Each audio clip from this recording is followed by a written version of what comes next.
Hello and welcome. My name is Mark Horseman, and I am a data evangelist with Dataversity.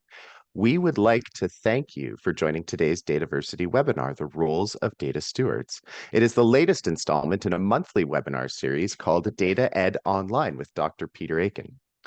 Just a couple of points to get us started. Due to the large number of people that attend these sessions, you will be muted during the webinar. For questions, we will be collecting them via the Q&A section. If you would like to chat with us or with each other, we certainly encourage you to do so. And just to note, the Zoom chat defaults to send to just the panelists, but you may absolutely switch that to network with everyone. To open the Q&A or the chat panel, you may find icons for those features in the bottom middle of your screen. To answer the most commonly asked question, as always, we will send a follow-up email to all registrants within 2 business days containing links to the slides. And yes, we are recording, and we will also send a link to the recording to this session, as well as any additional information requested throughout the webinar. Now, let me introduce to you our speaker for today, Dr. Peter Aiken.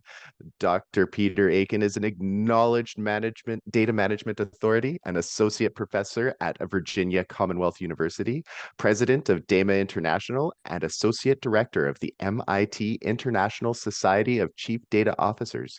For more than 40 years, Peter has learned from working with hundreds of data management practices in more than 30 countries. Among his 12 books, all of which I've read, are the first on making the case for data leadership, the first focusing on data monetization and modern strategic data thinking, and the first to objectively specify what it means to be data literate. International recognition has resulted from these and an intensive worldwide events schedule. Peter also hosts the longest running data management webinar series on dataversity.net. Before Google, before data was big, and before data science, Peter founded several organizations that have helped more than 200 businesses leverage data. Specific savings have measured at more than $1.5 billion. His latest venture is Anything Awesome. And with that, let me turn it over to Peter to get today's webinar started. Hello and welcome, my friend. Thank you, Mark. It's always good to chat with you on this, and welcome everybody. It's so good to be here with you on this wonderful sunny day on the East Coast of the United States. Always good to have good weather and hopefully a really fun topic for us. So I'm going to jump in and talk about sort of 3 areas today. One is the rationale, the motivation, why we need data stewardship as a role. For those of you that are graybeards like myself, it was not a role we had in the past. We had subsumed all of these topics under something we call data administration and management. But it has clearly become important enough that we have a specialization, books written on the topic, people debating it, frameworks, maturity frameworks, all the rest of this thing. We're going to do pretty basic today and talk about why we need stewards, what are they supposed to do, and then how to go through and assign stewards in there. And the goal should be on focusing on tangible improvements in the organization. Now, normally when I start these roles out, and particularly around events that Mark is associated with, I would typically ask the question, how many of you are starting versus restarting?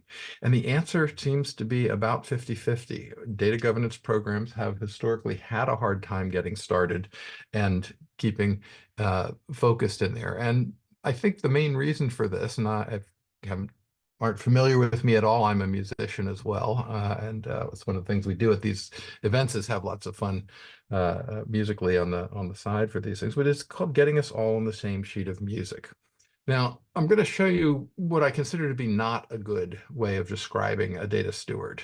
Certainly, as an evangelist, Mark describes himself that way, and I certainly fall into that category as well. But if I go in and say, the one person at work you can't possibly live without, you're going to get some pushback. And the reason for that is because we have been working without data stewards for a very long time. And so people just do not understand when you say this role is so important and why. So we have to have some justification around it. And let's start out with some definitions around this. When you look up the word steward, it's a person who is employed to manage another's property, a house, a large estate in that sense.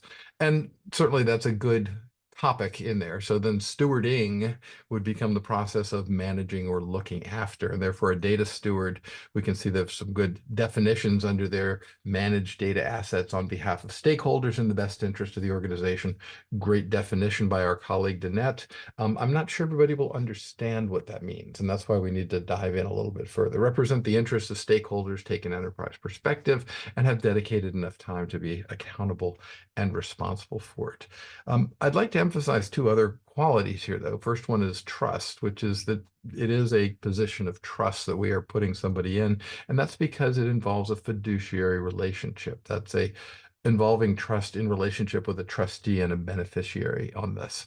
So let's look at the word steward again just a little bit further on this. One who actively directs is what it says if you go to Merriam-Webster, which is one of the main dictionaries on here. So a data steward, then, we could expand that to say one who actively directs the use of organizational data assets in support of specific mission objectives.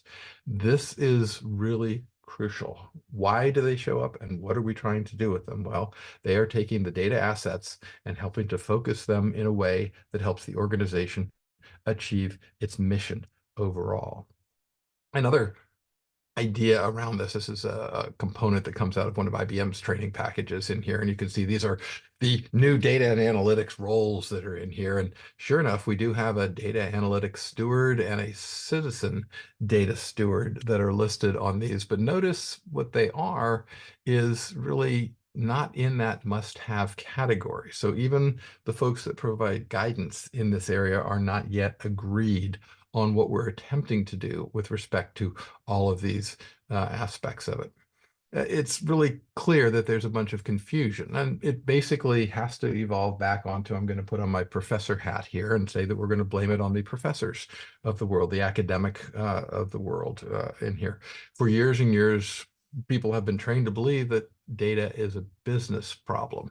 And the attitude from IT stereotypically has been, if they can connect to the server, my job is done. Now, both Mark and I have heard this phrase many, many, many times over the years. So it's much more than just an imaginary thing. On the other hand, the business looks at the data and sees somebody with the title Chief Information Officer and thinks, who else would be taking care of my data? And as a result, data has fallen into this enormous chasm between business and IT. And it's our job as data leaders to help repair the damage and put things back in the proper way they should be done. One other real important aspect of this, and I'd just like to get this out of the way first because it is so critical on this. I label this slide just say no. And the reason I say no is because many organizations will start out by saying data stewards then are data owners. Now, I quite frankly will not work with any organization that allows somebody to own data. It is simply not correct to say that this data belongs to a department or to an individual or even to a process. It is absolutely not the way we should do things. And if they do them, they're introducing more problems than they are solving. It is disturbing, though, because we also at the same time want people to, in fact, be process owners. So instead of being owners of data, if an organization insists on using the word ownership, I will try to restrict it to what is proper in this case, which is that you can be the owner of the data requirements from the time they hit your well-documented process until the time they leave your well-documented process. After all, that's just a normal control that would be there, and it's a very reasonable thing to do. But in order to do that, you have to understand and have a map that says this is what my process that I'm governing actually consists of.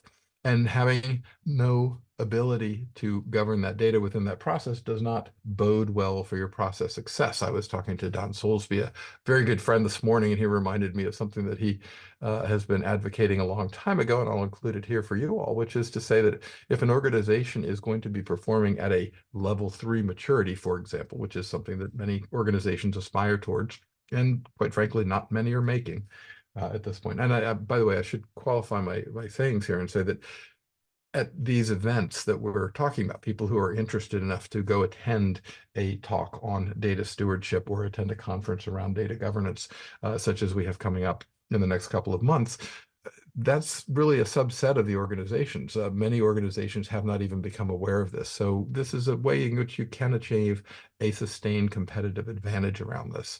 Back to the just say no piece, though. Instead, I like to introduce the term fiduciary, as I did on the last slide. And most importantly there, speak of owning the data requirements, because the data requirements are the things that you can control. They are the most objective form of requirements, the most testable form of requirements that we can have. And if you still need more information around that, just ask the question, what data would the accounting function in your organization own? The answer is they get their data from a lot of other places around the organization. So saying that they own that data would be completely on its head. Another aspect of the confusion that we have, again, not on purpose, but certainly consciously sowed over the last number of years, is what we call data debt. And data debt is just not very easy to visualize, but you can see it does slow progress, decreases quality, it increases the local costs that are going on and presents greater risks to the organization. So I mentioned fiduciary here. Let's look at specifically what is the fiduciary relationship. A fiduciary is a person who is legally obligated to act in the best interest of the group, individual, or company. And this includes a whole number of people: lawyers, trustees, doctors, accountants, etc. And again, my conversation with Don this morning, he reminded me that each of those categories that are up there also have certain letters that follow their names, and insurance and other things that make them specifically qualified to be fiduciaries. There are some duties that a fiduciary has. If you are engaging with a lawyer, the lawyer has a duty to act in good faith, a duty to take care of you as the client, and a duty of loyalty to the organization that they are doing. And there are financial and legal standards and ethical standards that they must adhere to. More on this ethical component will come from a talk that my friend Karen Lopez and I will be giving in Orlando at Enterprise Data World, where we hope to see Mark and a lot of others of you at the end of this month here. One of the most important aspects, though, as a data governance professional, is to understand that stewards are trying to prevent this situation. Now, obviously, it's labeled The Princess on the P, and if you're familiar with the story, there's a deformity down here at the bottom here where I've circled the P, and the princess, as a result, is sleepless. Well, this analogy translates into us. If there is a problem with the data, or importantly, the data structures that are in your organization, you'll have problems that will carry on forever and ever and ever, because organizations don't go back and fix the flaws that are in their data model. They instead program around them. So failure to understand the role of data stewards locks in these imperfections for life, and we either have to calculate how much it's going to cost us to fix them. It restricts the potential investments and leverage that you can get, and accounts for 20 to 40% of all IT budgets, migrating, converting, and improving the data. And as I said before, means that bad data practices cause everything else to take longer, cost more, deliver less, and present greater data risk in here. Let me give you a very specific example that came from our time during the pandemic just a couple of years ago. This article in Forbes magazine that I'm referencing here, whoops, I'm so sorry, I went one further on that, is the idea that American Airlines and United Airlines were both valued by the marketplace at respective values that you can see here. American Airlines at 6 billion, United at 9 billion on this. But the data in their American Advantage program, the AA frequent flyer program, and the Mileage Plus program was valued at more than the company. Now, you better believe that the CEOs of both of these airlines, and in fact, all airlines, and in fact, most organizations, have not a whole lot of priority, but they should, trying to raise the value here. I mean, from the American Airlines one might ask the question, why doesn't somebody just buy American Airlines for $6 billion and then sell it again for $6 billion and keep the data? It would seem to me a very profitable transaction around that. We're going to talk about a couple of specific subtopics that stewards are related to. And the first one is the role of strategy. I mentioned before, the goal of a data steward is to help the organization take its data assets and more easily, more quickly achieve the mission objectives. That is the goal of strategy. And yet when you look at how strategy is done, it tends to start out with an organizational strategy, and then an IT strategy, and then a data strategy as a component and complement to that. I've sampled Morgan Freeman a lot because he says it best. This is wrong. This is wrong. That is correct. And the way it should be is like this. An organizational strategy should drive both the IT strategy and the data strategy, but I contend in today's environment, the data strategy actually has more influence on the IT strategy than the IT strategy should have on the data in there. Let's talk about strategy very briefly. We didn't tend to use the word strategy much before 1950 when the management consulting industry figured out that they could take a term that had been previously only understood well in the military and make a lot of money on it. And I'm being a little bit facetious, but nevertheless, it is true. Many organizations spend lots of money and end up with thousands of PowerPoints and hundreds of pages for a master plan in order to do this. And the problem with that is that management has learned over the years that strategy becomes a thing. It's the document that we have. Like, give me the strategy, right?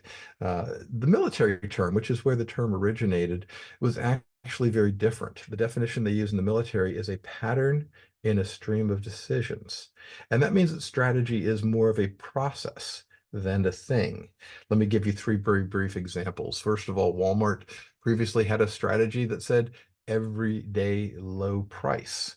Very simple, very well executed. If you are on the airplane headed to Bentonville, Arkansas, somebody will say that on the plane. Customers understand this. Vendors, suppliers, everybody, of course, all the employees understand that everyday low price is critical. And most importantly, when an employee at Walmart is making a decision, if they can defend their decision by saying it supports the strategy of providing everyday low price, they're very rarely brought up on any sort of disciplinary action. A second definition of strategy, or second, excuse me, instance of strategy will go to hockey. So any Canadians on yay for Wayne Gretzky, right? And his strategy is that he skates to where he thinks the puck will be. There's a great follow-up on this. If you go to the Wikipedia article on this, he talks about conversations with his father. But think about it for just a minute. If I am chasing a very dense piece of plastic around the ice that travels much faster than I can skate, chasing it is not a good idea. So you need to go to where you think the puck will be, and that's how you become the greatest scorer in the world. This example here, third one, is a little bit more involved. Napoleon facing a larger army at Waterloo. Some of you may have heard of this. The question comes up, how do I defeat the competition when their forces are bigger than mine? Now, let me illustrate on here. The Napoleon's troops are the French corps in blue and showing against the arrayed British in red and Prussian in black that are there. And the answer, of course, is divide and conquer. And this strategy is still taught in at least the US Strategic Command as an example of good strategy. Now, let's look at this just a little bit further and see what divide and conquer means. One of the things that Napoleon observed, and the reason this is taught as a beautiful example of strategy, is because Napoleon observed that the British were supplied out of Ostend, whereas the Prussian were supplied out of Liege. You can see these two towns are on the opposite side of Belgium in this case. And the thought was, if we could divide them, if the French troops could hit them at exactly that spot, boom, they would fall back. Now, the reason they would fall back is because when you are in fear, most people will tend to flee towards food and safety. And that is what Ostend and Liege were understood to be by the troops. So if Napoleon could hit them at exactly the right spot, the troops would fall back, meaning divide and then, of course, conquer, which means that now they can all turn to the right and defeat the Prussian troops. And once we've gotten rid of all the Prussian troops, then we can turn to the left and defeat all the British troops. Again, great example of strategy. Only problem, if you know the answer to this, is that it didn't work. Now, why perhaps didn't it work? Well, first of all, again, hit both of the armies in just the right spot. So bam, got to hit them there, hit them hard, and then turn to the right and defeat the Prussians, and turn to the left and defeat the British. Well, oh, and by the way, do this while we are being shot at in a large live ammunition situation. Everybody okay with that being a complex strategy? And yes, that was the reason it was tough. Do you see here now why adding lots and lots of pages and PowerPoints to your strategy is probably not a good idea around this. Let me give you a very specific data governance environment. This was created for one of the states, and they were coming up with what is actually sort of a kind of traditional approach. They've got a group that advises the governor, advises the CDO, and oversees the council, and has lots of other duties around here. Once again, do you agree that this is a complex data governance environment? And from a sustainability perspective, this one was not able to be sustained over the long run. We have 50 wonderful experiments here where different states are looking at different approaches to data governance and different approaches to stewardship around these.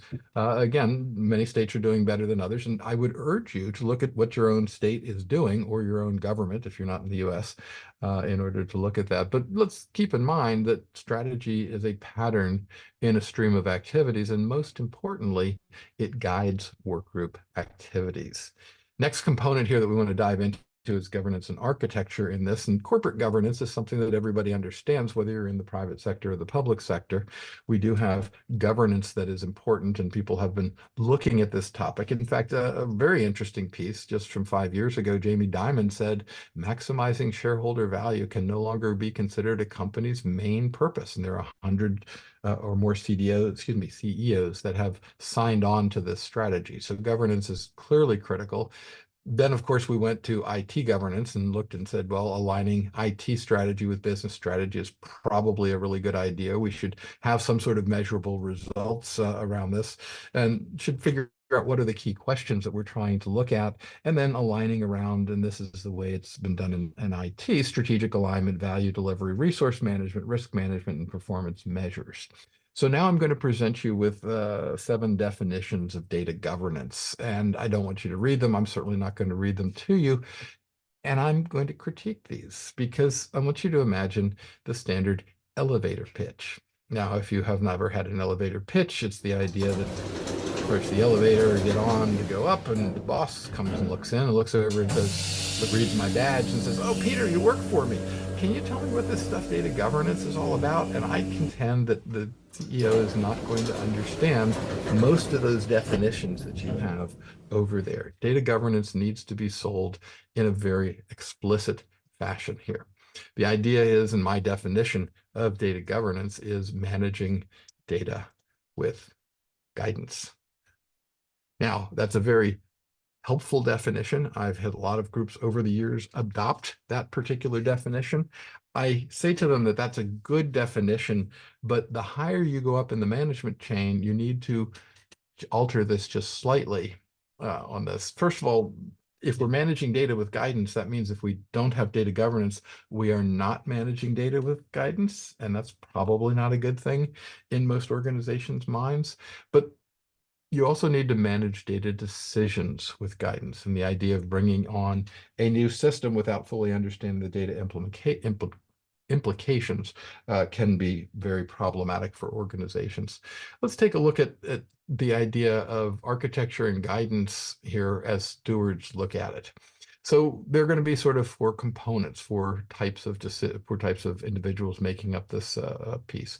Leadership, participants, experts, subject matter experts, others, which were just not really important, and stewards in this. And so you can see some of the various assigned duties. Notice it is all on a basis or framework of IT and systems development, and that's absolutely crucial. Many organizations will draw a line around the left 2 boxes on this and say this is our data governance organizations. Again, there are no right answers. There's only an answer that works for your organization. But let's look at the roles given this type of a framework. The leadership should be responsible for making sure resources are available and incorporating data and feedback into their decision-making process. The results of decisions then are entrusted to the stewards to implement on behalf of leadership in support of the data for the organization. There should be some action taken as a result. There should be some changes resulting from the steward's actions. Again, more data, more feedback, more ideas that come in, and guidance around all of that will give everybody a better approach to what's happening in here. Because architecture really is about three things. And again, the first thing of the three things is a thing. Architecture is about things, it's about what those things do, and it's about how those things interact. And if we understand those pieces, what we end up with is a common vocabulary expressing integrated requirements that make sure that the data assets support the organizational strategy, and it's a primary form of collaboration among data governance professionals and between governance professionals and technical and business professionals in here. We want to avoid the Tower of Babel syndrome and instead make sure that we have understanding, which also is a prerequisite to interoperability, so that our data and our data requirements are documented and articulated as this digital blueprint, sharing, in this case, information between business users, technical personnel, and systems people. Once again, absolutely impossible to do unless you have a trusted catalog. Again, whether you call it a business glossary or a data dictionary or whatever you call it. I had one group call it a data bank in order to do that. And from an architectural perspective, if you are in an organization, you already have a data architecture. So architectures are here. That's the way in which organizations function. And of course, data architectures have to be here as well. We have to be well understood in order to make them useful to organizations. So now that we have an idea of what data stewards' roles are, we can now talk about what they're supposed to do. There's a big gap in data and information. This was drawn on the board of many organizations that I've been to that says we are way too dependent on our human beings, our wetware in here between transferring data into information. And that's a big gap in organizations. And what we want is have the stewards focused on a single united purpose. It's generally helpful to do this within the context of a data governance framework. I have on my website many examples of data governance frameworks that we've used over the ideas, but the framework is a means of guiding analysis, organizing data around it, discerning priorities, assessing progress. We do this in all sorts of other activities. Thank you, John Zachman, for, of course, the original work in this area. For example, if you're building a building, don't put up the walls until a foundation inspection has been passed. And then after you get that, put the roof on as quickly as possible so that we can avoid inclement weather. Now, in doing research for this webinar, I found a really nice article on stewardship in general, which is, I think, very useful for what we're doing, showing that personal mastery, a vision, mentoring components, valuing diversity of opinions, coming up with a shared vision, understanding how much risk-taking and experimentation are to be tolerated by the organization, what sort of vulnerabilities that we have, and awareness raising in this, finally delivering results, gives us this framework for stewardship. And I find it very, very useful. Many organizations, their next phase after they form them is to start doing training in these various areas. If we take that for data stewardship, then I want to just change it a little bit in here and say that there are going to be some organizational data challenges, whether they're anecdotal or whether you've done measuring in order to come up with it. It's still important to keep them in mind looking at that. And then you have a decision to make. Are these things strategic in nature, and should we be addressing them with the limited resources that we have now? Some of them will be put into a bucket and we will address them later. But the ones that we decide we need to focus on now should be entered into the stewardship engine. And there are basically two flavors of this right now. One is regulation around this. And certainly if you're in a regulated environment, that's an area you don't want to make a mistake on. But also just general activities that will help us improve the way in which data can help us achieve our strategic objectives. Some of those activities will be reactive. Something bad will happen and we'll have to fix it.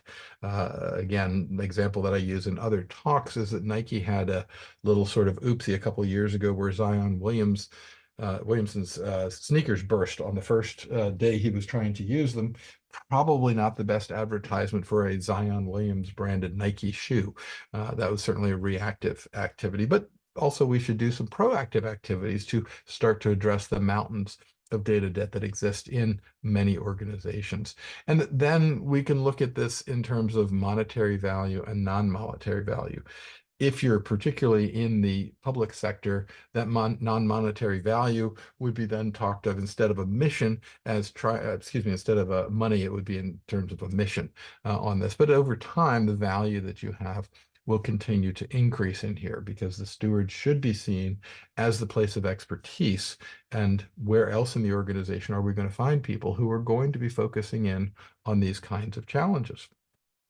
The answer is, of course, it's been happening everywhere in our organization, and that's probably not a good idea. It's like asking everybody to be aware of forest fires. Well, certainly we want to be aware of them, but most of our things we actually specialize in. So I like to say that the data stewards in an organization are kind of MacGyvers. If you don't remember this old TV show, you can certainly find it on YouTube. MacGyver is the guy who can fix anything with data and duct tape in order to do this. And we also know that in the fire station, we spend part of our time certainly doing fighting fires, but we also prevent fires from doing fire education and awareness and things like that. Again, it used to be the case that in this country, believe it or not, we had to make some commercials, public sector commercials, to say, don't go to sleep in your beds while you're smoking a cigarette. I know that sounds like advice that you shouldn't need, but we did need apparently to get it at one point in time. Let me also address the full-time versus part-time, because oftentimes I'm offered 10 people and they get to give me 1/10 of their time. And instead I say, no, I want one individual full-time, which should be exactly the same as what you're offering me. Two reasons for this. One, there's generally low data literacy around knowledge workers and management, and asking 10 people, or even if you're 3 people the third of the time, you're almost always going to have better results from having a dedicated individual to this than a person who is doing it off the side of their desk.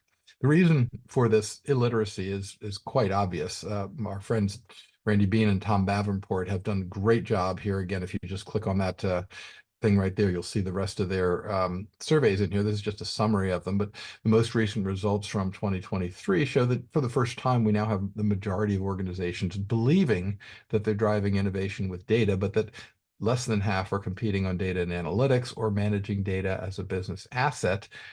Less than a quarter are doing data-driven cultures, and less than a fifth are forging a data-driven culture on this. But this is not the most important result from their repeated surveys. In 2018, the question was asked, which are your primary problems in data governance? And the answer, of course, you can see here was 80-20. People and process were much larger component than technology problems. And yet we continue to invest in technology to the exclusion of people and process. Here are the numbers for 2019, 2020, 2021, 2022. Have I convinced you at this point that these organizations need to put more time and effort into this type of an activity? 80% are people in process placed, and where else in the organization can people go to find out more about solving people and process-based challenges? The answer is data governance is the only resource that is dedicated to addressing these challenges, because poor data manifests itself in multifaceted organizational challenges. It's a root cause analysis is part of data stewardship. And the challenge around data is that because data is a central shared resource, it is almost always experienced by our business users and our customers through some sort of filter of a business process or an IT system, or a combination of the both. And only the root cause analysis that we're looking at here can actually produce the idea that a single data problem at the center of this may in fact be the root cause, and that we need to really focus on consistent analysis and fighting it. Imagine if every workplace team tried to address these individually. Having a data team that is focused on this, a group of data stewards that gets better at fixing these problems, is definitely the preferred way to go, as opposed to, like I said, having it off the side of your desk. Let's take another let's take another look at the role of how these things evolve over time. Typically, when organizations start, there's sort of a nascent feedback loop, and there's some data leadership that eventually says, okay, what do I do as a data leader? I need to start some data governance. And they understand that this will fix problems, but it's kind of like being at the bottom of Niagara Falls and saying, I'm going to fix the water quality here. Right. Well, it can get better over time, but boy, it's hard to do at the base of Niagara Falls if you're trying to fix water quality problems.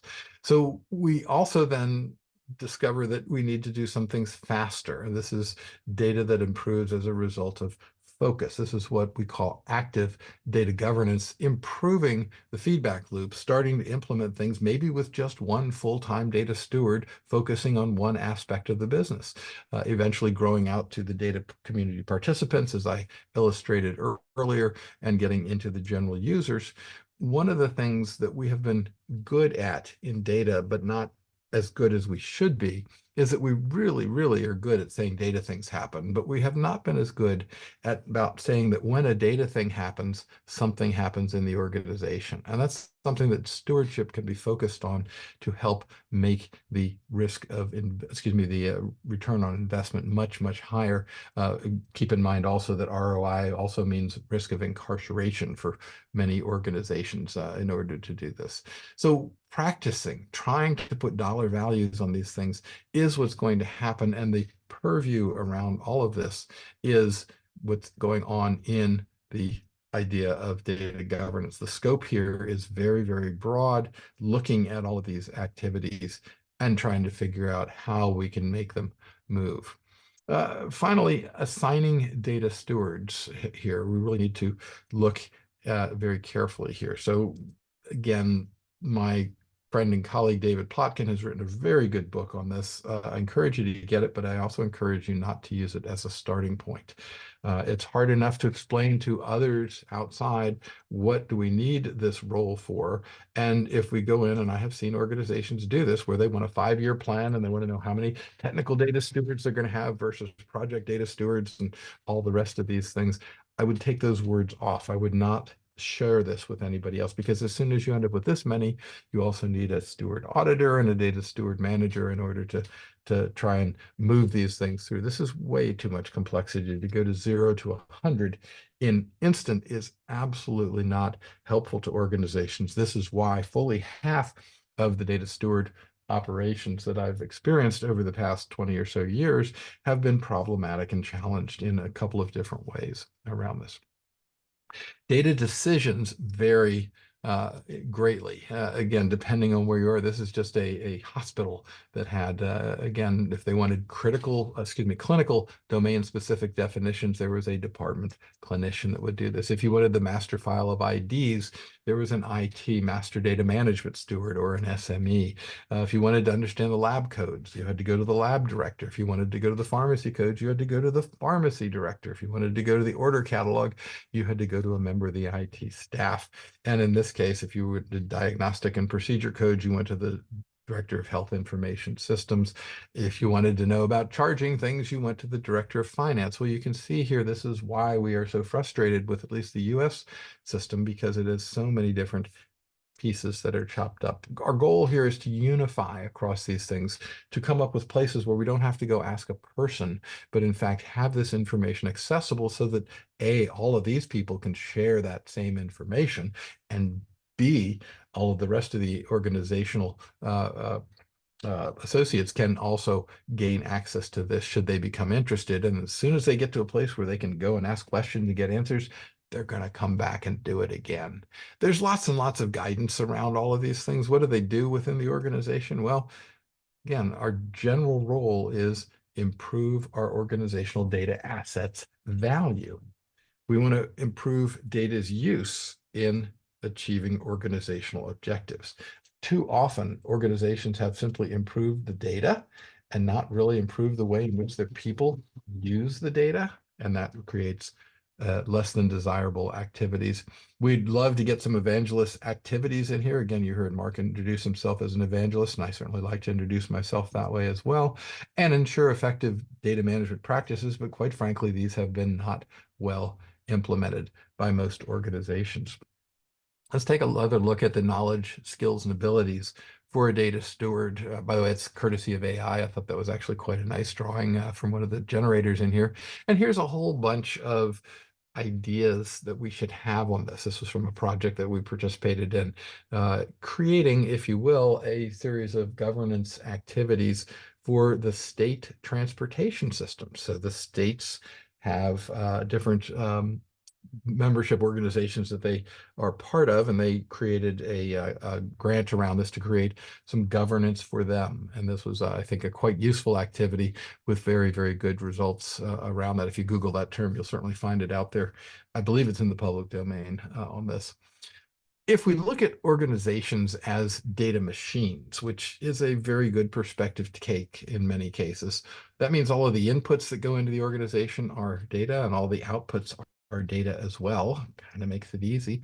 And if we're not careful, we will have too little data governance on the right-hand side, too little misses opportunities. And most of your organizations are probably in that category where if you had more resources to be able to devote to this, you would be able to come up with some better types of results in this.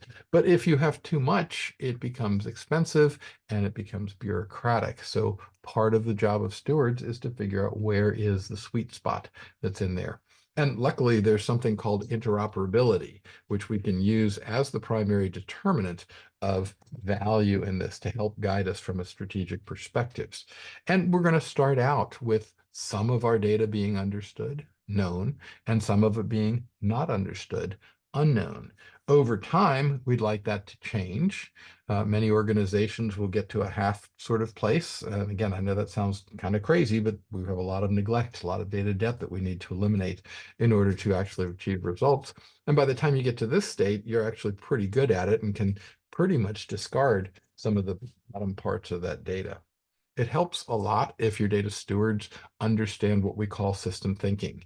System thinking best defined by saying that the only way to really understand a system is to understand the part in the context of the overall system. In other words, the forest and the trees at the same time. But what we end up with in many, many instances is organizations not really getting it. So let's just be very, very clear. I love having these diagrams. I think it's really important for organizations to actually have these as diagrams that they can explain this to others with. Organizational strategy and data strategy are related. Data strategy supports organizational strategy. It says whatever you're trying to do strategically, you need some data in order to do it. And our job as data stewards is to help that process become faster, better, cheaper, and less risky in order to do this. A very specific example of this that we did a couple of years ago was that a group of, it was an army, and the army was deploying people. So that's kind of an important thing. We're taking soldiers and sending them to the battle. And we found out that data was slowing down that process. And by improving data via some of these steward activities that we're talking about here, they were able to double deployment rates. Do you think management pays attention to that? Yes.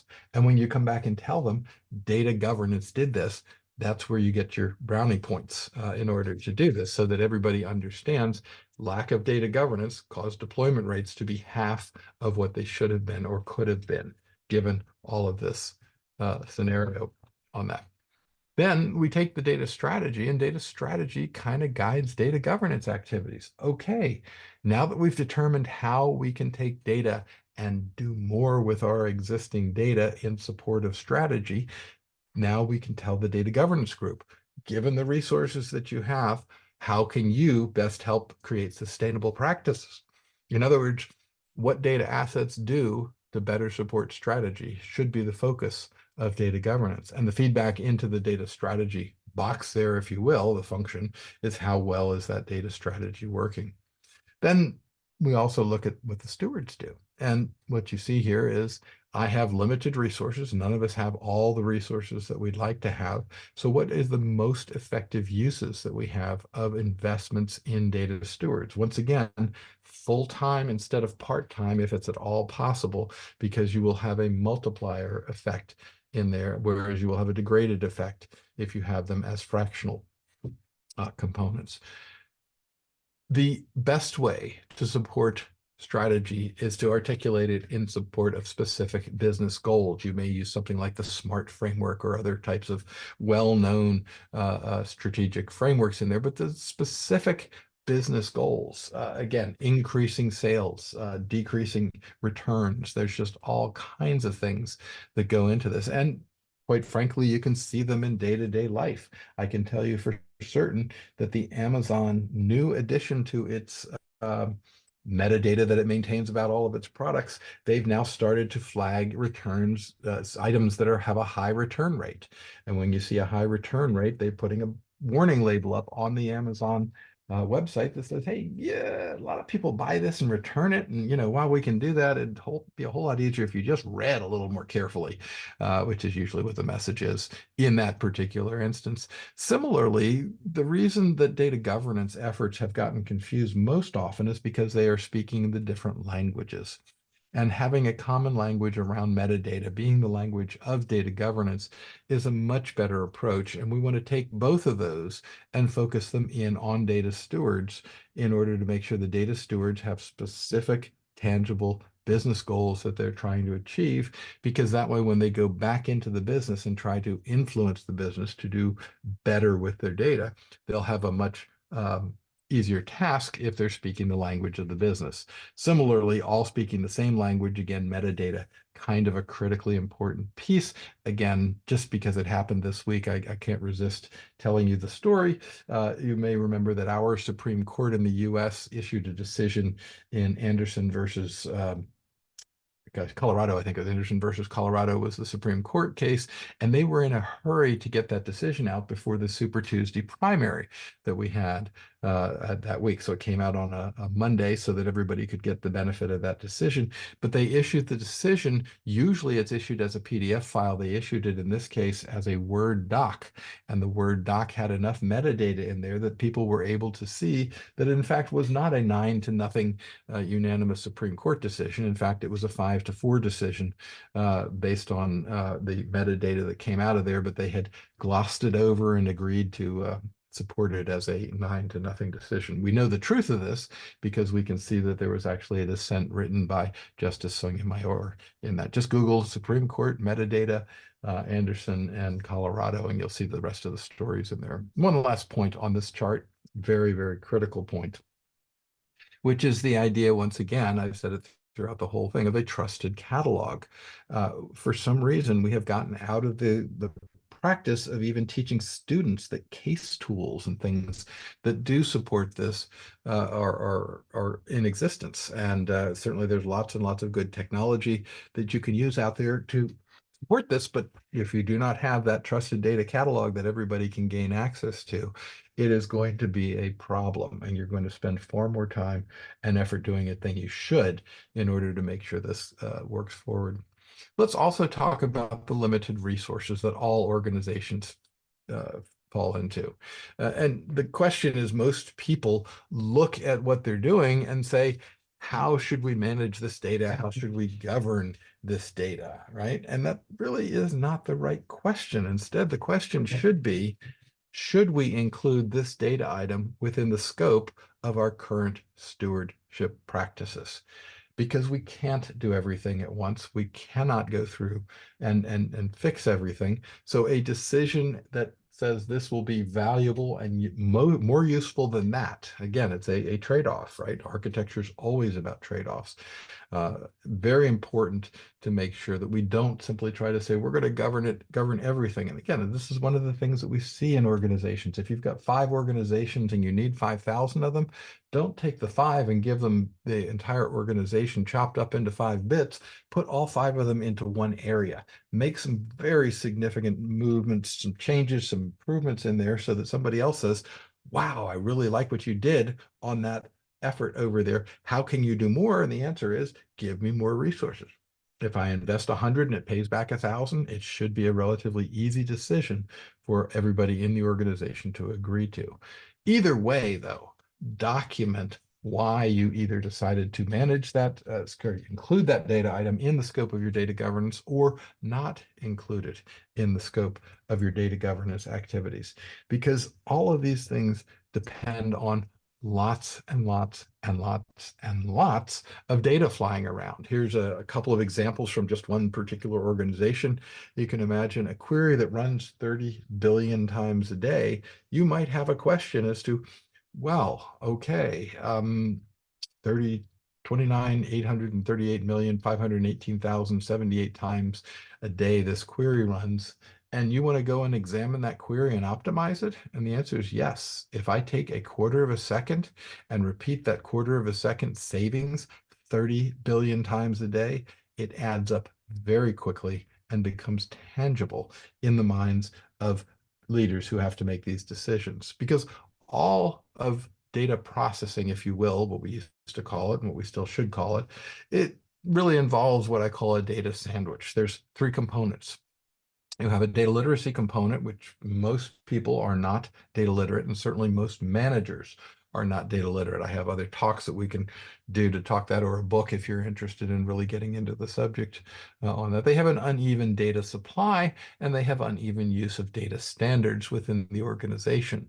And only when we try to smooth these things out and try to put them in place where we can really have them work well together, can we in fact make a well-oiled machine, because the leverage point is high performance automation. 30 billion times a day that particular query ran. Shaving a quarter of a second off it is a really good thing, but we don't know how good until we add it all up. I had to get to there's a picture I took of a tea farm in India when I was there for one of my wonderful trips that I went to go visit folks. And again, wonderful thing, but the tea farm in India had this sign that you see in the bottom right-hand corner here, over the cash register. Quality engineering and architecture work products do not happen accidentally. In fact, they cannot happen accidentally because, of course, accidentally implies not a knowledge of strategy. Of course, this applies to data as well. So quality data engineering and architecture work products cannot happen accidentally. And the reason for that has been that data has been treated as a project for the most part. Oh, yes, when the data people get involved. Well, no, the data people should be leading these activities, because data is a durable asset, an asset that has a usable life of more than 1 year. There are reasonable project deliverables for a development project that may be 2-week or 90-day increments, but data evolution is measured in years. And we just have to get used to it. This is why most organizations have shied away from it, because it spans much greater tenure than the tenure of the leadership of the organization, because data evolves. It is typically not created. One of the things, again, about being 40 years in this field is that I can go back to organizations that I worked with 20 or 30 years ago and point out to them something they already know. They're still using the same data that they were when I worked with them 30 years ago. It is a much more stable component in all of our systems, and it's quite frankly a prerequisite to agile systems development. If you are working in an agile environment, and let's be very clear, Agile is the best way we have managed to come up with to create higher quality software faster, but it is not a data topic. You do not do data things from an agile perspective if you're looking at it from a stewardship perspective. Yes, you can do agile data warehousing. Don't start yelling at me about that stuff. I recognize all of that. But the overall evolution of data is that it's going to take years in order to refresh this. And if you are in the middle of an agile sprint and you discover that a data requirement is incorrect, the only alternative, if you continue with the sprint, is that you're going to create more data silos. Now, don't worry. That means all of us are guaranteed employment for the rest of our lives. But because data is not a project, if you know somebody that has a PMP, they will certainly be familiar with the material that's on this slide. I'm not going to review it for you, but there's a great difference between a program and a project. The message from this slide is your data steward program must last at least as long as your HR program. And you say, oh, yeah, I think we're not going to need HR anymore. Everybody's going to behave, and we're not going to need lawyers and policies and procedures. No, HR is a permanent part of our organizations. You have to make management understand that your steward program is also going to be an ongoing part of your organizational components. Because the most frequent question we get asked is, when is it going to be done? Right? Well, never is it'll be done when the HR program is done, is basically the way to say it. So another thing to think about is stewards should be the ones that help promote this data-centric thinking around this. Certainly all organizations start out with a plan, and guess what? A plan is data, and then they transform that plan into a series of activities that we want everybody who's down at the lower parts of the organization working on it. So your organization is literally all about data until it's not just data. Some organizations make things, right? But some organizations, and increasingly more and more organizations, are not actually making physical things. They are making data products in this. So what business is your organization in order to look at this? The focus of this, let me just give you a very specific set of examples around this. There's so much focus around analytics these days, and I'm not at all putting it down. But first of all, nobody really knows what the term analytics means. It means data analysis, just in case you have a question. It's just a fancier word for saying data analysis in this. But that data analysis always depends on the existing data management practices, which are typically some sort of a black box operation for the organization. But everybody understands warehouses and marts and data products and all sorts of things, which gets us into the various marts and dashboards and other things that we have in order to produce these things. Now, once again, I had a group that we were working with during the pandemic that said some of the pandemic numbers were going up and down on two different charts. And they said, well, that's not a problem for us. These dashboards are absolutely correct. And I said, yeah, but when the state health commissioner gets the message that COVID is both increasing and decreasing at the same time, state health commissioner is not going to appreciate that in here. So most learning and feedback tends to be a closed loop to the right-hand side of this diagram within the analytics practices, whereas you can clearly see if we go back and improve the data management practices here, it will feed better data into the organization all the way around. Of course, we know this is garbage in, garbage out. Another piece of guidance on this in terms of stewardship activities is that there's a typical 4-quadrant diagram where we're going to talk a little bit about strategy. And there really are only 2 strategies that exist in the world. We've proven this conclusively over the years in this. It's either you improve your existing operations or you innovate. And if you're in quadrant 1, T1 I called it here, organizations typically don't have stewards. We hopefully all agree that's not a good way to invest in it. T2, we'll pick on Walmart again. We understand them to be a largely very efficient and effective organization in many of their operations in there, and they do a great job of it. That should be a focus area. However, if you're an innovative company, again, Apple claims that it's an innovative company, so they use data to create strategic opportunities. Cool, right? Well, let's just think for a minute. Remember Johnny Ive, the erudite British guy that came on to introduce the iPhones during the first half of their life so far?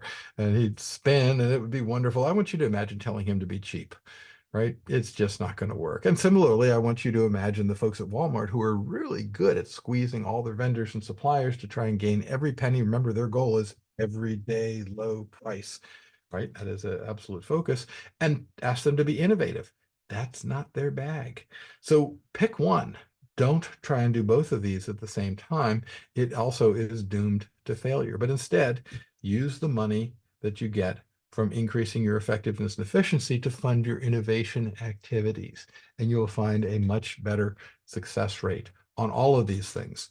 Only 1 in 10 organizations has started on the data stewardship journey, and that makes it very problematic. But again, it represents a strategic opportunity for all of your organizations to actually get better at this quickly because the competition is probably not doing it. So we spent the last hour looking at why do we need a data stewardship role. I've given you some definitions of stewardship, data stewards, and importantly, data debt. We've talked about the role of strategy in that, and that data architecture should be the strategic focus implemented by stewards in there. What are they supposed to do? Well, resolve prerequisite challenges largely stemming from existing data debt within some type of a stewardship framework that shows that we can't do everything at once. We have to prioritize things. It's kind of like a fire station model. Sometimes they're out fighting fires, sometimes they're trying to prevent fires. And the stewardship role in the context of data governance is very, very clear. We need to have data governance efforts focused on a few things, including business terminology, business goals, and metadata around that. And then we can align the stewards so that they can start simply. There's a differing cadence of stewardship.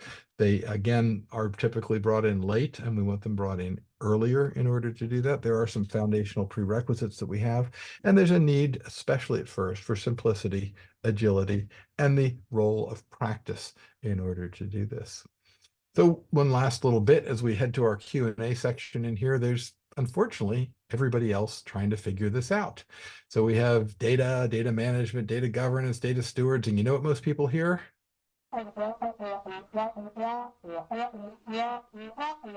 So don't try and over-explain this to the people that aren't interested. Look at it and simply call it a data program in order to do this, because stewards own the results. They control the remediation process. There's a need for professional stewardship because the data is increasing and there's a lack of practice improvement. It's relatively new discipline.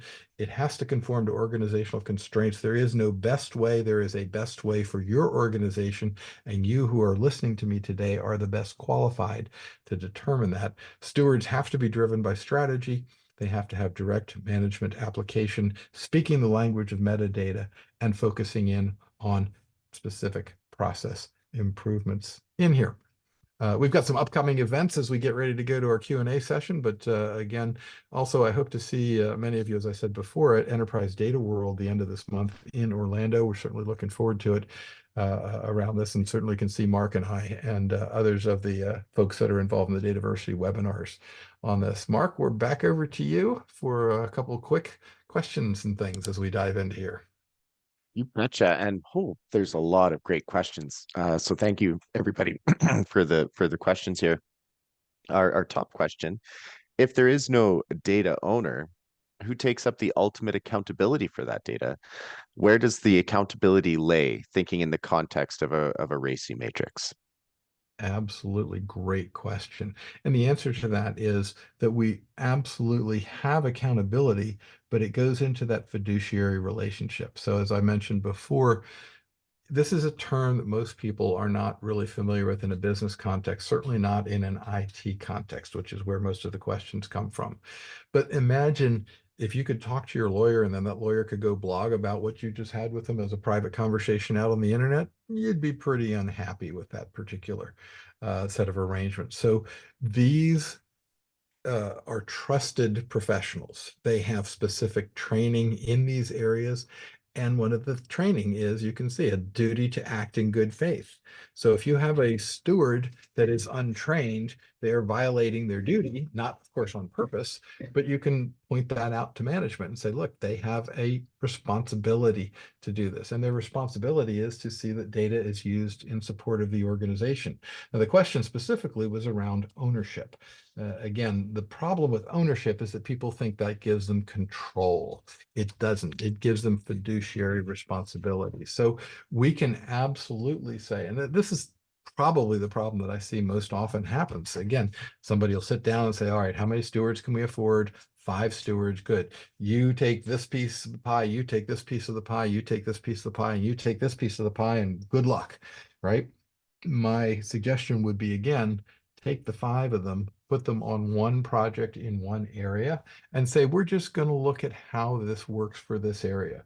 So we will absolutely define requirements for that data, and that the stewards would own those requirements. That's part of their fiduciary responsibility for this particular area. But we're not going to try to figure it out for the entirety of, again, Walmart or the Department of Defense or some other large organizations, or even a small one. 5 data stewards is not a lot for many organizations in there. And our need for stewardship, by the way, will also increase and decrease depending on how much data debt that we run into in order to do that. So I'm kind of dodging the thing of the RACI matrix in there. What it is that you're certainly going to have some people who are going to be responsible. Certainly some people are going to be consulted, but you don't want to sit down and plot this out for everybody. What you say is, we're going to do this in the context of a project, a data stewardship project, a data improvement project is the way many organizations call it. The Army has labeled it DIP, just so that you know, and everybody, at least in data in the Army, understands what a data improvement project is. And for that context, we're going to then specify the RACI matrix for the people who are involved in that. And you may want to take a look at this quadrant diagram that I showed here as well, to look at how the responsibilities would come to bear on that. So this is the diagram here that I showed on this page, where you've got leadership, participants, others, and of course the stewards. And you can put a RACI matrix over top of this for a particular project as a way of getting started, getting practiced within that area. I hope that answers your question. It certainly is a good one. I love your answer too, Peter. Um, because I've been on the side of trying to boil the ocean early on in my career, and you just get stuck in this documentation loop that leads nowhere, and you provide no value to anybody. So really breaking it out makes a lot of sense, and doing things in manageable chunks makes a lot of sense. Absolutely. Um, a similar question, but different. We seem to struggle with differences between data owner, data steward, and data custodian. We also struggle on the difference between data custodian and IT folks, like product owners, service owners. Do you have a simple way to describe those types of roles? Well, actually, the previous question can apply a tremendous framework in there. If you do define those Yeah. roles, owner, steward, and custodian, then those are fine roles. But the RACI matrix is a great way of bringing clarity to that. And again, if you're not familiar with RACI, there's a great Wikipedia article on it that just describes it. Explain it to anybody in the organization and say, look, if we're making decisions, some people are going to be responsible, some people are going to be accountable. Some people are going to be involved and some people are going to be consulted. And once you understand what those roles are, then it's absolutely important in order to stick with those roles and make sure that there's no hippos, highest paid important person at the table, that can override these roles and that we get comfortable within them. Again, great question. Thank you for it. Somebody asked my favorite question in the Q&A, so I'm going to skip a bit here. Hey, it's Our your prerogative, company, man. I know. I just love the way this is worded. It just brings back so many memories. Our company has spent a significant amount of money putting data governance in place. However, they made it a facet of IT. As a result, the business isn't a champion of the work and are too displaced from it. And the data governance area is simply focused on data quality. And even then, it only pertains to data warehouse initiatives. How do you shift the culture, correct the alignment, and move the needle in a positive direction? What a great question. It is somewhat typical of the way it has worked. And again, I'll put on my professor cap again here and say, if we've only taught people about data over the last, let me go rephrase that. The only thing we have taught most people who have paid us to teach them about IT careers is how to build a new database. Should we be at all surprised that the main problem that we have out there in the world today is too many databases? I think it's a perfectly logical outcome, and I think we have to ask some very deep questions. And by the way, the academic world is not responding faster. What we're doing now, when the big data movement came on, what happened in the academic world is that most of them turned around and took their old decision science and statistic groups and said, hey, we could relabel that data science and make a lot more money. And it has produced some good results in those areas. So the answer to your question in particular is absolutely celebrate what they have managed to accomplish. That is first and foremost. If you are seeing significant improvements in quality and aspects of your data warehousing that are provided by IT, fantastic. Celebrate them. Show what those return on investments are, because somebody pretty soon is going to ask you, okay, that's great. How can we do more? And when they ask you to do more, you can go back into IT and say, hey, do you guys want to continue to do this role? I have seen a number of successful initiatives that are performed by data stewards who are largely focused and largely out of the IT office. No problem at all with that. But if you want to get beyond that, you need other people from other parts of the organization looking in from the outside and saying, hey, we'd like to do that. And of course, they're going to say, well, we've got a lot going on right now, because I'm pretty sure they haven't fixed all of your data warehouse quality problems that are in existence at the moment. And so that's where you can start to say, hey, look, there's demand. Does IT want to run this initiative? It absolutely can. But in the past, it has not been the area where most organizations have achieved most of their success. I have a very small, less than 100-page book. Again, back to that last page where I flash them up at the bookstore, that is really got, I think, the best case for why it is not traditionally successful in an IT organization. And let me just dive into a primary reason. IT for years and years has been critiqued from the outside for things going too long, not delivering enough, costing too much, and presenting risk around those areas.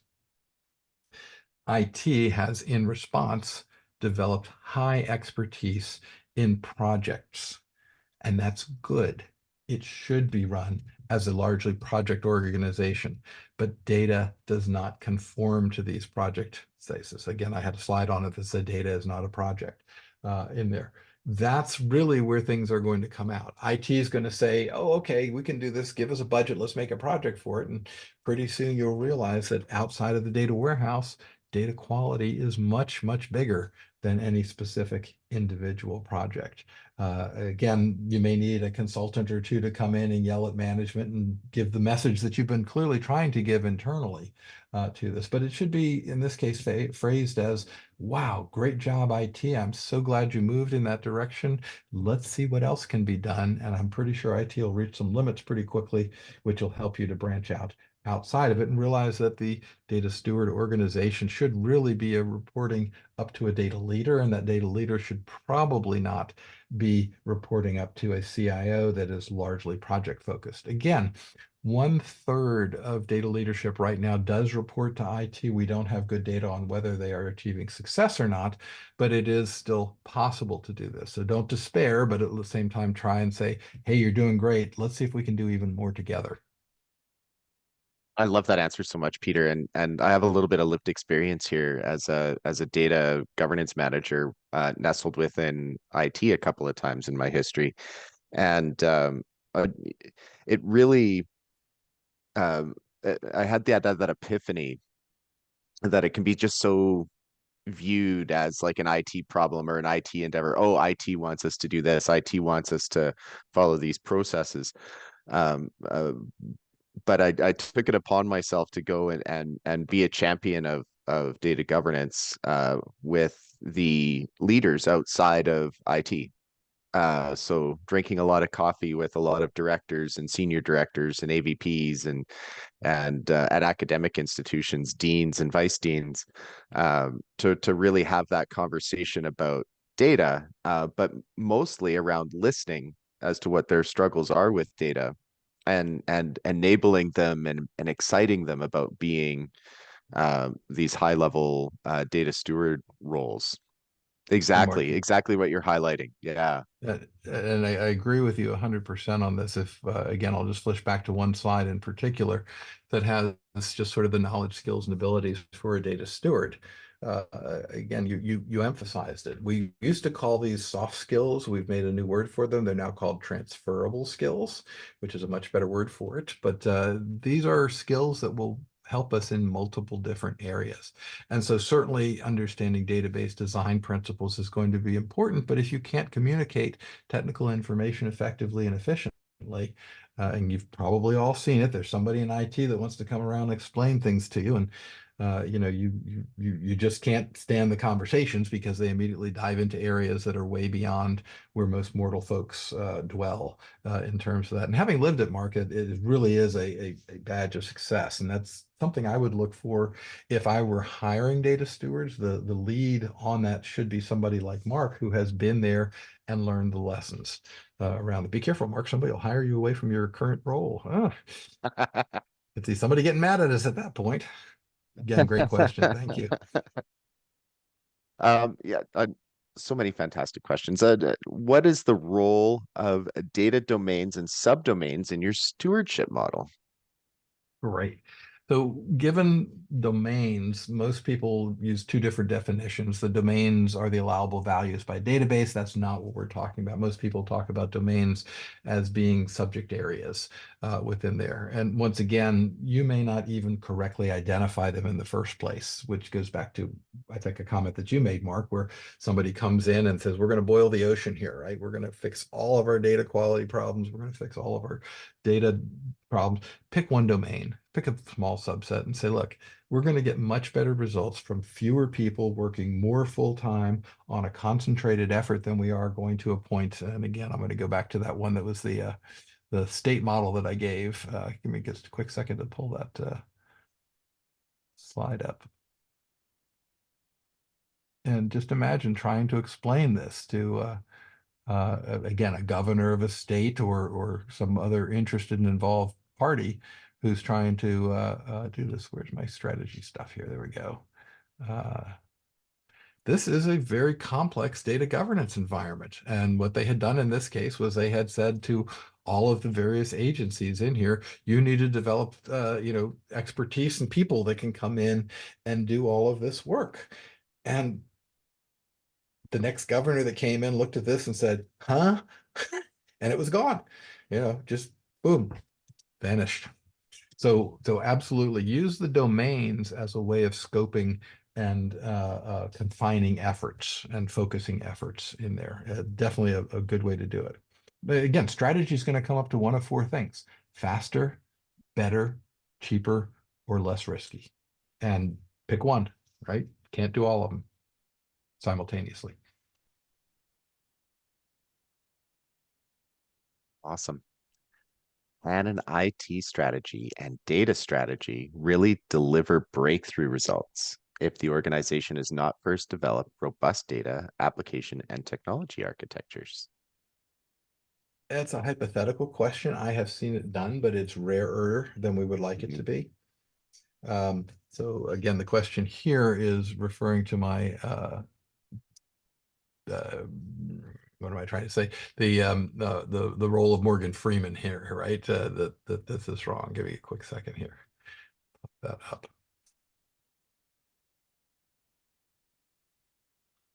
Oh, I got a technical problem here. All right, hang on. I'm going to jump in there. Give me a quick second.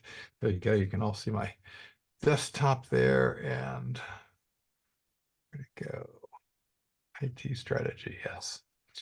So yeah, many organizations still believe, and this is another reason to make sure the data comes out of IT, because IT strategy should and is typically correctly focused around projects in order to do this. Wrong. But if we look at it from this perspective, you'll see a little bit better. These two should interact. And I've seen very many groups take a data strategy. Again, another topic for another webinar, Mark, that we can do at some point. But and the data strategy actually helps create savings in IT, not just the 40% spent munging the data that's in there, but also we can eliminate entire classes of operation when we understand the data better. Because what you look at for systems perspectives, remember, IT systems take data in and put data back out. And if we turn out, we could follow these things through in a number of different flavors and things. I've got one organization right now that's looking at a reconciliation process, and they have 20 access databases that are involved. Well, nothing wrong with 20 access databases, aside from the fact that Microsoft has sunsetted the product in there, which does not bode well for using it in production. But I'm fairly sure that at the end of this exercise, we'll find out that some of those access databases were redundant. They did the same thing twice. In fact, you may be processing the data multiple times just because people feel it's safer to run it through this system to make sure it passes certain quality control checks in order to do this. So yeah, again, great question. Thank you for allowing me to go back and reemphasize this particular piece. Data strategy should support the organizational strategy, not the IT strategy. The IT strategy should also support the organizational strategy, and clearly some coordination needs to occur in order to optimize that process. But having the data strategy subordinate to IT strategy is not a winning solution. Excellent. We've got another favorite question of mine show up in the Q&A panel. Our company has data that is stored across many different data stores and systems. Let's say we have 15 contributed data sets that we use in our products. How should we approach assigning data custodians if not every engineer has access knowledge of all the systems where the data goes through? Should we have data custodians by each system? I'm going to make an assumption that you're using the word custodian synonymous with steward. If not, I'm not sure what you mean, and you're certainly welcome to drop it in the chat. Mark will pick it up and can correct me. But yes, so if you're looking and saying, okay, we're going to have a data steward responsible for each of these systems, and you have 15 of them, how many combinations of things have to occur? It's 15 times n minus n times 2 minus 1, right? So it's a large number of interactions that need to occur.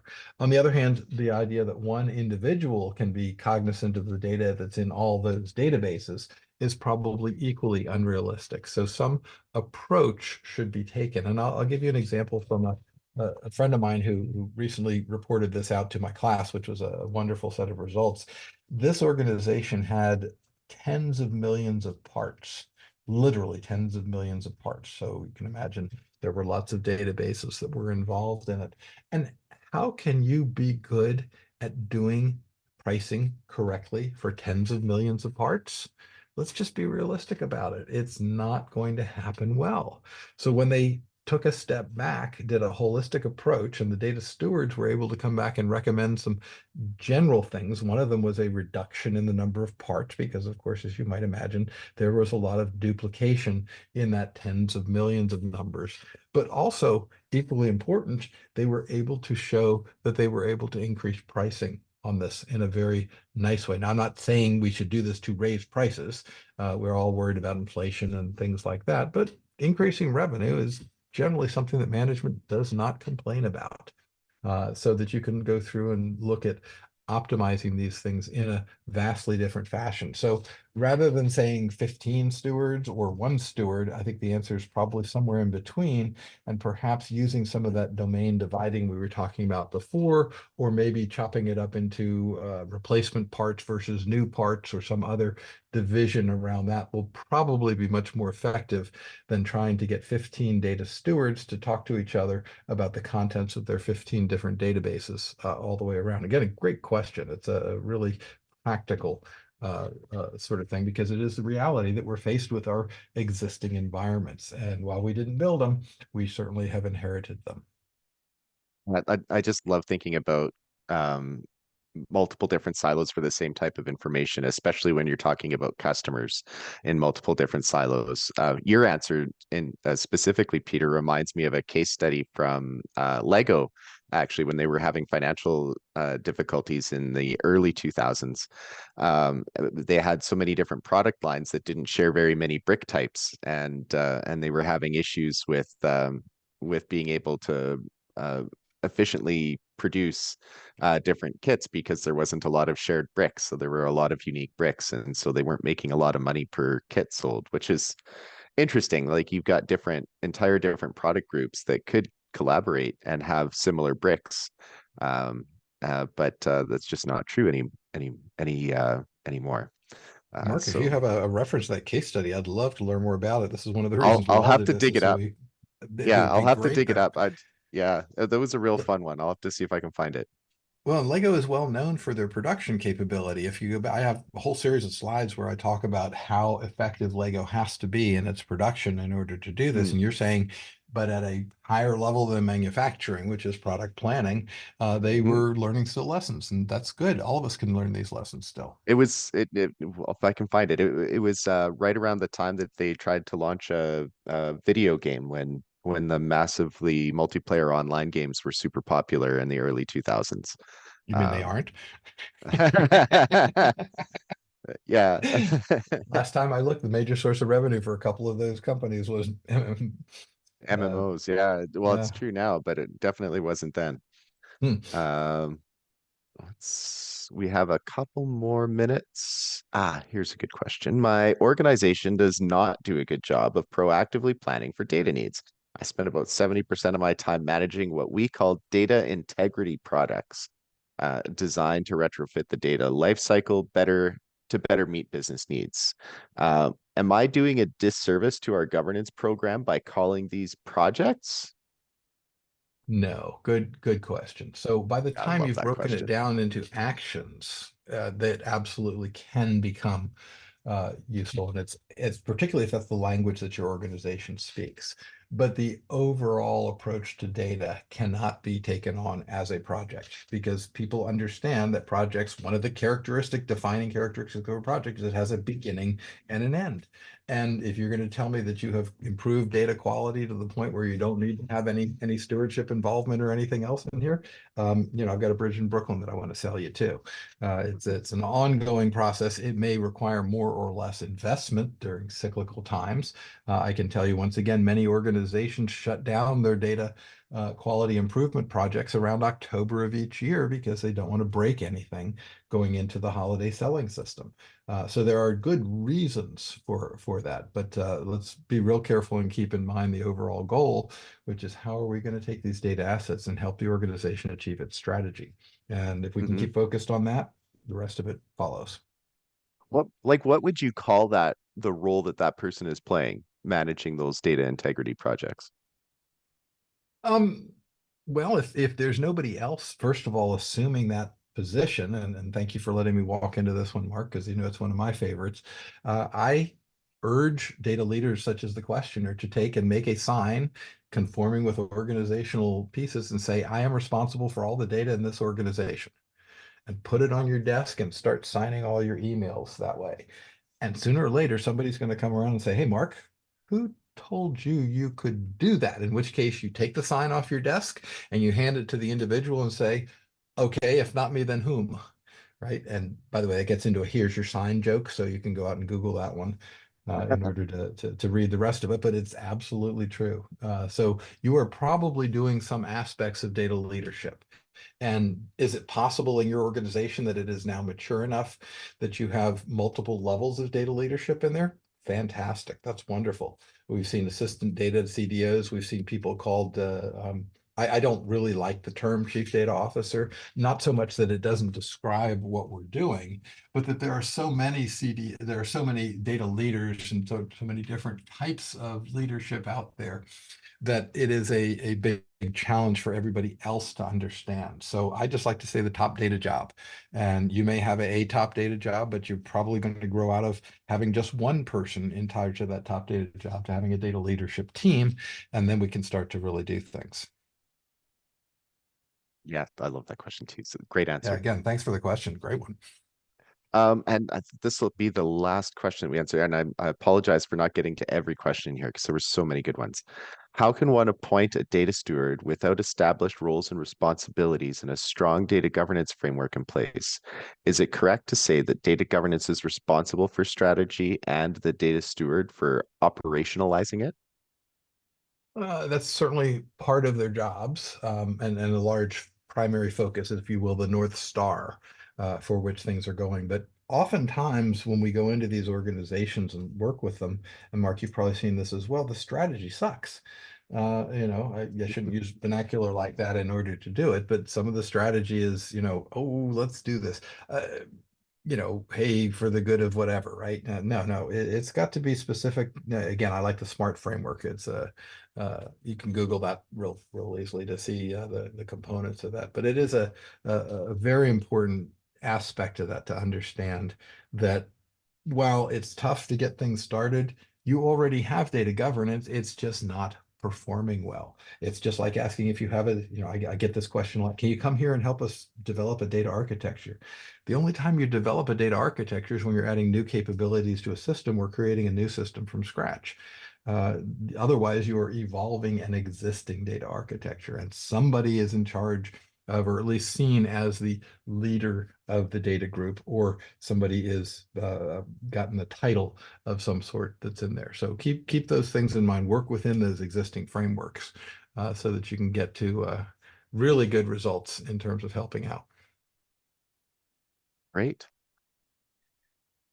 Well, thank you, Peter, for this great presentation and question and answer period. But I'm afraid that's all we have time for today. Just to remind everyone, we will be posting the recorded webinar and slides to dataversity.net within a couple business days. And we will send out a follow-up email to let you know the links and other requested information. Thank you again for attending today's webinar, and I hope everyone has a wonderful day. Thank And you. don't forget, we want to see everybody at EDW too. Yes, yeah. And if you're coming to EDW, stop by and say hi. We'll both be meandering around. Bye, everybody. Thanks so much, Mark. Good to talk to you as always. See you later.